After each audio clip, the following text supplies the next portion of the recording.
Hello and welcome back to Typical City. This is your latest Manchester City news and transfer news. Two players have hit out at Pep Guardiola, and how much is Bernado Silva actually worth? And do City already have a potential replacement for Bernardo Silva already lined up? All that to come. But first, let's start with those two players, namely Gabriel Jesus and Bastien Schweinsteiger. Both in 2 days have hit out at Pep Guardiola, and just him in general, the way he does things, the way the man operates.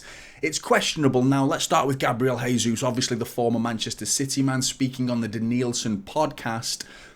Took to the podcast and said, I was very upset, to the point where he cried to his mum and complaining at the idea of Zinchenko playing ahead of him in a Champions League game against PSG, where Zinchenko actually played as a false nine while Gabriel Jesus is on the bench. Now, we went on to win that game, but I understand the feelings. My issue isn't with the feelings. My issue is taking it into the media and materialising an opinion and an implication that the man operates in a certain way that can harm players. And he isn't the first player to do it either. Obviously, Bastien Schweinsteiger followed the day after. We heard Zlatan Ibrahimovic a couple of years ago, Samuel Eto'o. Numerous players have complained about Pep. And from then on, their careers either continued on a sideways trajectory or even declined. So it's hard to argue that Pep Guardiola is the problem. Maybe you need to look at yourselves and apply yourselves differently, because there's one player that I think could have spoken out about Pep Guardiola, and I thought it was harsh. The treatment of Joe Hart was a little harsh. Now, I agree with the decision to bring in Ederson. Now, the way we play football, playing out from the back, if you look at the way Joe Hart plays the game as a goalkeeper, there was no way he was going to be good enough to play for a Pep Guardiola side. And I agree with that decision. But he never took to the media. He never went into the media and badmouthed Pep Guardiola. And Gabriel Jesus isn't out and out bad-mouthing him. He just said, that's it, I'm done, I'm leaving. He didn't roll up his sleeves and say, right, I'm going to work for this. I'm going to prove you wrong, Pep Guardiola. I'm going to go into the changing rooms and into the training ground the following Monday morning and work my socks off and get myself back into that Man City starting 11. He didn't do that. He was whinging, apparently, and he was even dropped for the next game and wasn't even on the bench in the next game. So he clearly made his feelings known behind closed doors, and now he's making his feelings known in the public. Raheem Sterling did the same. Now, Gabriel Jesus, I loved him at City. What a player he was. He worked his socks off. He just had no goals. The amount of sitters that guy would waste, and chance after chance was just spurned wastefully. And I think Arsenal saw a lot of that last season. I thought he got off to an amazing start at Arsenal, scoring goals and taking his chances to the point where City fans and City themselves were looking at him like, have we made a mistake here? Because he looks the outfit. The second half of the season, after that injury, he came back and he was missing chances, numerous chances in big games. So it was disappointing for him to take to the media and make his feelings so public and cry baby about it. I went and rang my mummy and said, Pep won't play me, so I want to go. Just grow up, mate. Come on, get on with it. Play the game and respect the manager's decision, because at the end of the day, Pep Guardiola is a winner. And having a go at someone who has got one of the, if not the, most proven track record and silverware pouring out of every orifice of his body, the man is just an absolute success machine. So how can you have a go at Pep Guardiola knowing that the club went on to win the Premier League the following season after Jesus' departure? So Pep wins once again. Bastien Schweinsteiger, he then takes to TalkSport the following day, talking about how Pep Guardiola has ruined German football. I don't understand the hate. I mean, first of all, Bayern Munich, albeit they didn't win the Champions League, okay, so because apparently Pep Guardiola can't win a Champions League without Messi. Wrong, that's been proven wrong in a Manchester City team, which was extremely enjoyable, of course. But Bastien Schweinsteiger took to TalkSport and said, when Pep Guardiola joined Bayern Munich, when he came to the country, everyone believed we have to play this kind of football, like short passes and everything.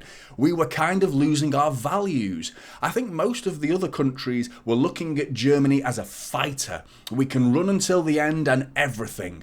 The strengths got lost through the last 7-8 years. We forgot about that and we were more focused on playing the ball nicely to each other. Now, I've never heard so much nonsense in all my life, because you're accusing Pep Guardiola's teams of not fighting. Did you watch that treble-winning team last season? Did you watch Akanji, Ake, Diaz, Gundogan, Rodri, Haaland? The fighters that are in our team are just unmatched. They are unrivaled when it comes to effort and actually fighting for the ball. And Pep talks about his defenders being warriors and having 4 centre-backs as warriors. That goes very much against the grain of Pep Guardiola's philosophy himself. So the man is adaptable.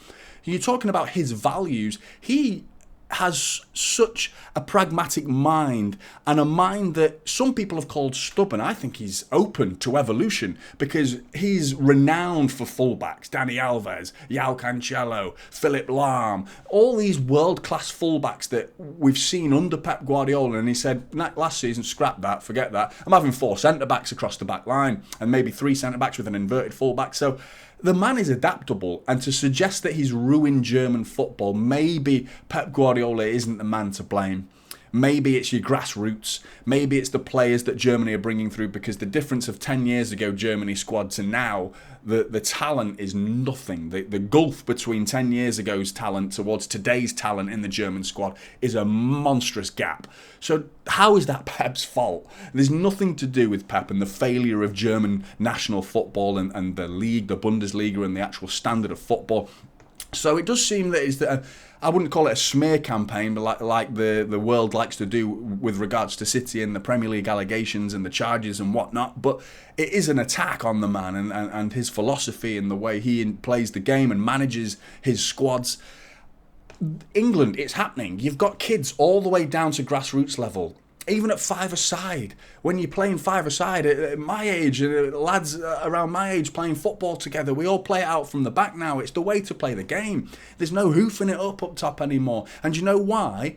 Because Pep Guardiola philosophy is a proven winning philosophy. It wins games and it wins trophies. Now, the issue for me that might have some legs is you need quality players to play the Pep Guardiola way. That's the only issue. If you hire 10 or 11 Neil Warnock style players or Sam Allardyce style players and then ask them to play the Pep Guardiola way, they're going to flop. Clearly, because that's not their strengths and their attributes. There are multiple ways to play the game. But in the top half of the Premier League, that level of footballer is all capable. They're all technicians now. Everyone in the league from top to bottom, not even the top half, I'd say from top to bottom, they are technicians that play the game in a certain way, and they're all capable of playing out from the back. And it does come down to goalkeepers a lot of the time as well. Is your goalkeeper capable? Because if he's putting your defenders under pressure, then the defenders are under pressure, and it's a knock-on effect. The domino effect will echo through the squad. So I do think that it does start with the keeper, and hence why first thing, Pep Guardiola, Joe Hart, sorry mate, but he didn't badmouth us. He was very respectful. He understood the decision. He respected the decision. He tried to go and resurrect his career at Celtic and Spurs, and he didn't, unfortunately. And I love Joe Hart, as many City fans do, and it was a shame, but he didn't badmouth us. So hats off to Joe Hart for someone who probably does have a bad word to say about Pep. Personal feelings, I understand that, and I understand Gabriel Jesus, but don't take to the media about it, because you're tarnishing your image of the club and what we have as fans. Because I think the City fans are one of the best at the world at welcoming players back who don't bitch about us once they've gone. James Milner. I think Raheem Sterling crossed the line with his interview with Jeff Shreves once he joined Chelsea and saying he wasn't getting enough minutes time and he just felt hate. He used the word hate in his interview. And I mean, harsh. Gabriel Jesus hasn't gone in so hard. It was just a moan. It was whinging. And that mentality right there fits perfectly with the Arsenal mentality, those emotional, flaky bottle jobs that they are. That it beds right into the Arsenal squad. Whinging and moaning. Get on with it, mate. Get on with it. But into other news. Bernado Silva how much is he actually worth? And I've seen numerous City fans compare Bernardo Silva to Declan Rice in terms of the value, the figure that was paid for them. If Declan Rice is worth 105 million, then Bernardo Silva's got to be worth 100 million. That logic to me doesn't make sense because I don't think Declan Rice is worth 105 million. I think City had the valuation correct when they went in with 90 million. Whether it was legitimate or not, you better go and ask Eni Aluko because she's got the scoop on that one. What a load of bollocks that was. But is Bernardo Silva worth 90 to 100 million? In my opinion, no, I don't think he is, but he's not far short. I would say 80 is 70, 80 is where I'd go. I'd even accept 60, and that's more of a token gesture to Bernardo Silva and the minutes and the level of quality, the servant that he was for City. To me, he deserves to be allowed respectfully. You've got to respect both parties, City and Bernardo Silva. They've got to respect each other in this situation. And City have got to, we are not a charity. We have to make money from Bernardo Silva because he's a quality, world-class player.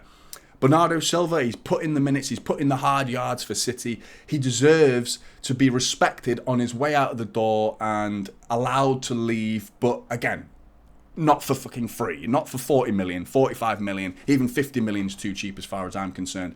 But I've heard people comparing it to the Declan Rice deal and talking about if Declan Rice is a bad player. I think Declan Rice is a great player, and I've heard comparisons to saying, well, he didn't do well in West Ham. West Ham were conceding goals left, right and centre, so therefore Declan Rice is a bad player.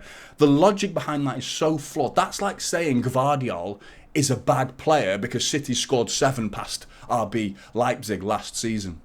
Makes no sense at all because the team is not a complete reflection of the single player. Harry Kane stands out amongst not an average squad, but not a great squad. He is leagues above the rest of the team, bar Son probably.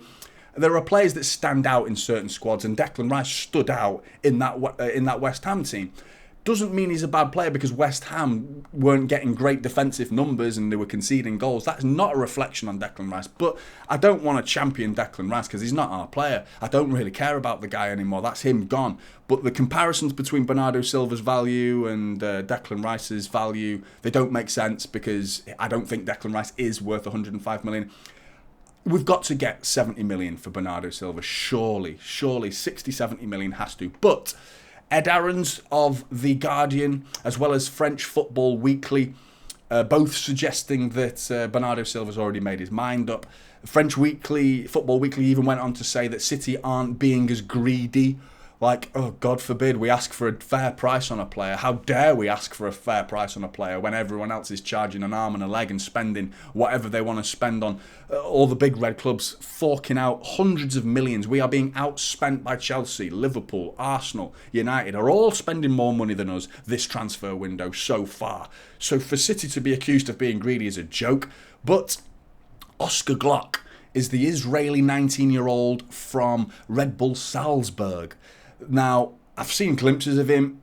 Go and watch this kid. Go and watch as much footage as you can of Oscar Glock and tell me that he's not a right-footed Phil Foden because he looks like he's got talent in abundance. And 19 years old, 15 appearances, 2 goals and 2 assists. So, I mean, he's only finding his feet himself. He's only got 40 professional career appearances in total.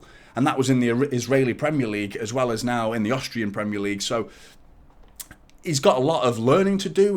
Are we talking about him being a direct replacement for Bernardo Silva? He's obviously got a lot of learning to do, like I just said, and he's 19 years old. He's got room to improve, but looking at him, the guy looks special. If you're going to ask me over Gabriel Vega or this kid, I would rather have the extra, because Gabriel Vega's 22, 23, Oscar Glock being 19 years old. I would rather have those extra 4 years because that looks like a special talent. The Israeli little magician, he looks good. United, Chelsea, Arsenal, rumoured to all have their attention drawn towards Oscar Glock, and he's playing well, or was, in the under-21 Euros. So there is a talent there and someone that could fill the boots of Bernardo Silva potentially. Whether he grows to have that versatility, that's the one attribute that bothers me about any replacement for Bernardo Silva.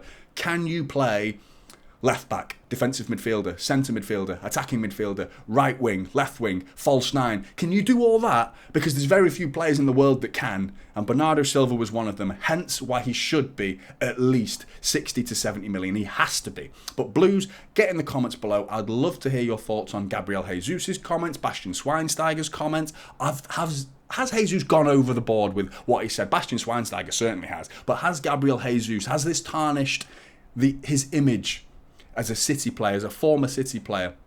I hope not, in a way, because I loved what he did for the squad. I really, really do like Jesus, so I hope that hasn't tarnished the image.